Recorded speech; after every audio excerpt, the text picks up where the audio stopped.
Welcome. You with the Nasty Pastor, and I'm back with another chapter read out of Exodus. That second book Moses penned, that second book that Moses gave to the world, that second book that understands the righteousness. You get me? The righteousness in this man's walk of life. You get me? You understand? He saved his enemy life. Yeah, he saved his brother's life, and in return, his brother tried to kill him.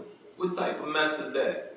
And I know you might say to yourself, well, come on, Nasty Pastor, you a Kenite. You shouldn't care. Yeah, I do care. I really do. Because see, what you will understand from the Jewish culture is this right here. If you in your right, your demiurge will allow you to do anything in a righteous manner. You understand me? See, this is the process of understanding whom I pray to. You get it? And I mean what I say. It ain't number one word. Many messengers. You get it? One word. Many messengers. So the same demiurge that came to talk to Moses, laid down these commandments, that's the same demiurge I pray to. The same demiurge I pray to. The same demiurge you pray to. You just want to call it a different name. So you do that. You understand what I'm saying? I'm going to go with the universal language. Demiurge, or I'm going to say Lord, Lord, or I'm going to say God. Or I'm going to say Amun, Amun. Let's go and proceed into this chapter. Read. And I believe we are on chapter 37, which makes that after this we have 1, 2, 3 more reads, and then we're going to take a dive into Leviticus.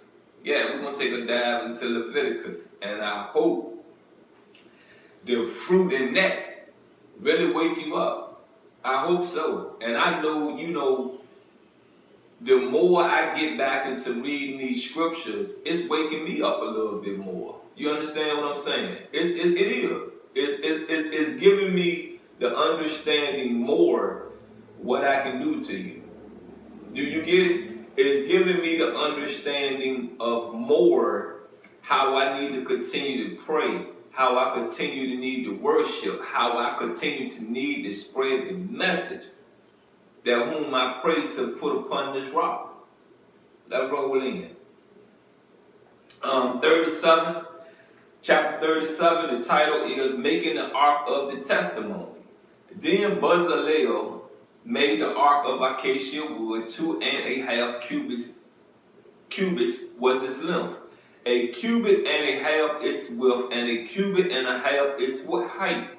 He overlaid it with pure gold inside and outside, and made a molding of gold all around it. And he cast for it 4 rings of gold to be set in its 4 corners, 2 rings on one side and 2 rings on the other side of it. He made poles of acacia wood and overlaid them with gold. And he put the poles into the rings at the sides of the ark to bear the ark. He also made the mercy seat of pure gold. 2.5 cubits was its length, and a cubit and a half its width. He made 2 cherubim of beaten gold. He made them of one piece at the 2 ends of the mercy seat. 1 cherub at one end on this side, and the other cherub at the other end on that side. He made the cherubim at the 2 ends of one piece with the mercy seat. The cherubim spread out their wings above and covered the mercy seat with their wings. They faced one another. The faces of the cherubim were toward the mercy seat. Now let's get into verse 10, and the title of verse 10 is Making the Table for the Showbread. He made the table of acacia wood. 2 cubits was its length, a cubit its width, and a cubit and a half its height. And he overlaid it with pure gold, and made a molding of gold all around it. Also he made a frame of a hand breadth all around it, and made a molding of gold for the frame all around it. And he cast for it 4 rings of gold, and put the rings on the 4 corners that were at its 4 legs. The rings were close to the frame as holders for the poles to bear the table. And he made the poles of acacia wood to bear the table, and overlaid them with gold. He made of pure gold the utensils which were on the table, its dishes, its cups, its bowls, and its pitchers for pouring. Now, that's a lot of gold, ain't it? Huh? That's a lot of gold. A lot of gold. A lot of gold. So you see how long the earth been rich? And see, back then, gold probably was just sitting out the ground. You know what I mean? Something probably was in the ground, but gold probably was just, you could just walk around and pick up gold. You get what I'm saying? I really believe this rock we live on was so rich in natural resources that you could just walk through and pick stuff up. Pick it up. For real, for real. I don't know if how to say this. Before Christ's days, they really understood the value of gold. You understand what I'm saying? Because see, gold is really a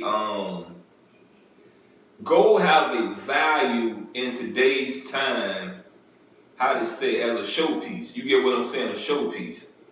Because you really, you lose money when you buy gold for real, unless the market is at unless the gold is at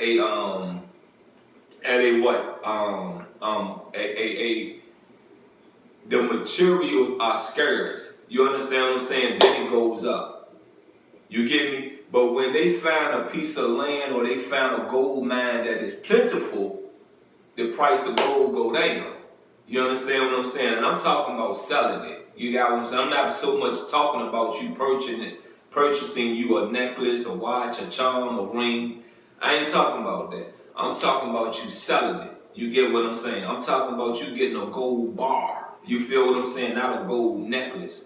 Pure gold is a gold bar. A necklace, you got some type of metal in it to hold things together. So that's never going to be 100% gold you have around you. You understand what I'm saying? They ain't never going to be 100% gold. So I say this to you once again, you know what I mean? The earth, things were put here for us to survive. Man has figured a way to take the natural resources that have been given to mankind and make a profit out of it. You get it? And if you ever understood it, you ever can really, how to say this, really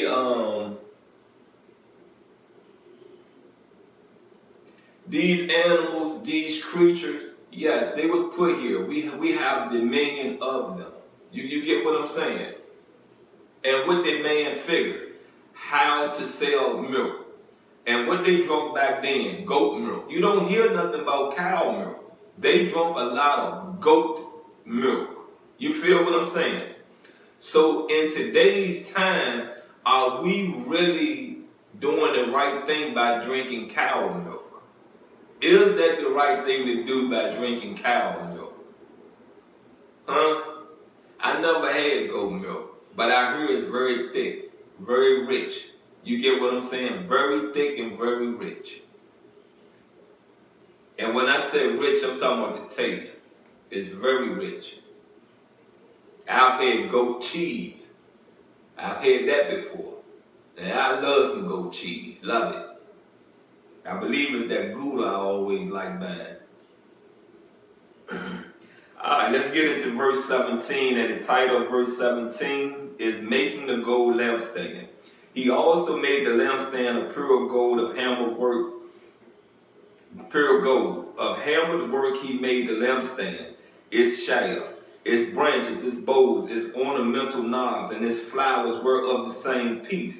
And 6 branches came out of its sides, 3 branches of the lampstand out of one side, and 3 branches of the lampstand out of the other side. There were 3 bowls made like almond blossoms on one branch, with an ornamental knob and a flower, and 3 bowls made like almond blossoms on the other branch, with an ornamental knob and a flower, and so forth the 6 branches coming out of the lampstand.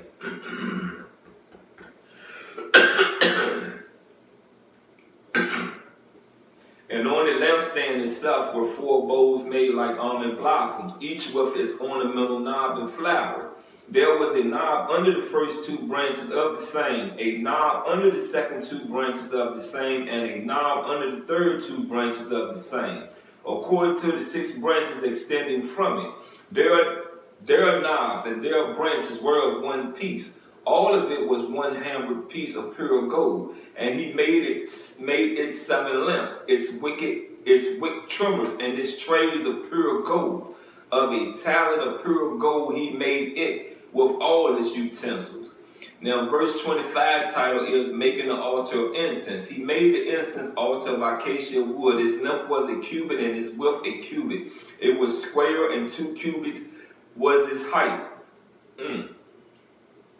Its horns were of one piece with it, and he overlaid it with pure gold, its top, its sides all around, and its horns. He also made for it a molding of gold all around it. He made 2 rings of gold for its under its molding, by its 2 corners on both sides as holders for the poles with which to bear it. And he made poles of acacia wood and overlaid them with gold. Now, verse 29 title is making the anointing oil and the incense. He also made the holy anointing oil and the pure incense of sweet spices according to the work of the perfumer. Surely, that's the end of 37. And you know, I just say this, I say this once again to you, you know what I mean? You can't tell me mankind is not loved. You can't tell me that. You can't tell me mankind has not been given every chance in the world to get it right. And I'm talking about as a whole. So let's get out of pointing the finger individually. As a whole, I don't care what culture you from. As a whole, you cannot tell me mankind has not been given every chance in the world to get it right. You can't tell me that. You feel me? It's time for you to know it, believe it, stand in it, make some positive strides in your life, some better choices in your life. It's, you know, if you really, how to say this, if you really understand life, if you really understand evolution, look how far we came. Look how far we came. Look at where we're at. You don't think there's a lot more to do? Let's get out of, excuse me.